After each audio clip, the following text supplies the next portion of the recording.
బయటికి వెళ్తున్నాము అంటే అమ్మాయిలు హ్యాపీగా ఉన్నది చూసాం కానీ ఇక్కడ మా వారు మాత్రం డాన్స్ వేస్తున్నారు. So welcome back to another mini vlog.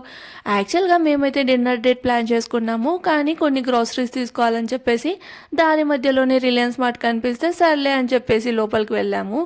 Evening అవడం వల్ల ఫుల్ రష్గా అయితే ఉంది. ఇంకా దివాళీ ఆఫర్స్ అయితే నడుస్తూనే ఉన్నాయి. అక్కడ ఆయిల్ ప్యాకెట్ తీసేసుకొని ఇక్కడ కొన్ని వెజిటబుల్స్ తీసుకోవాలని టమాటోస్ అవి తీసుకుంటూ ఉంటే నాకు మాత్రం ఇలా ట్విన్స్ టమాటో పండ్లు అయితే కనిపించాయి. ఇంకా దాని తర్వాత కొత్తిమీర అవన్నీ తీసేసుకొని మన ఆడవాళ్ళకి ఇష్టమైన కిచెన్ సెక్షన్లోకి అయితే వెళ్ళిపోయాను. సో ఏం తీసుకోలేదు కానీ జస్ట్ అలా చూస్తూ ఉన్నాను అనమాట. వింటర్ సీజన్ కదా, కంఫర్టర్స్ అయితే వచ్చేసాయి. బట్ మేము యాక్చువల్గా ప్లాన్ చేసుకున్నది డిన్నర్ డేట్ కదా, ఇంకా ఇప్పుడు ఇవన్నీ తీసుకుంటే లగేజ్ అంతా తీసుకొని ఎక్కడికి వెళ్దాంలే అని చెప్పేసి డైరెక్ట్గా చైనీస్ రెస్టారెంట్కి అయితే వెళ్ళాము. ఈ రెస్టారెంట్ పేరు వచ్చేసి చింగ్స్ అనమాట, విమాన్ నగర్లో ఉంది. సో ఫస్ట్ టైం అయితే ఇక్కడ ట్రై చేస్తూ ఉన్నాం అనమాట. ఇవన్నీ ట్రై చేసాం, టేస్ట్ మాత్రం చాలా బాగుంది. బాయ్.